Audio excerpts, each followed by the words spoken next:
Alright, we got the lemon, the garlic, the salt, the tahini, the yogurt, the eggplant.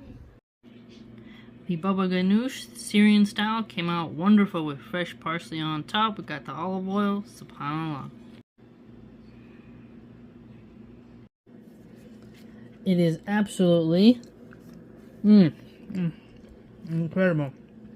Fresh, to die for. Tons of flavor. Labor of love. That cookbook has some good recipes. This is the recipe in the Syrian book, Baba Ghannooj bi-Tahina. Man, really wonderful recipe. I really enjoyed it.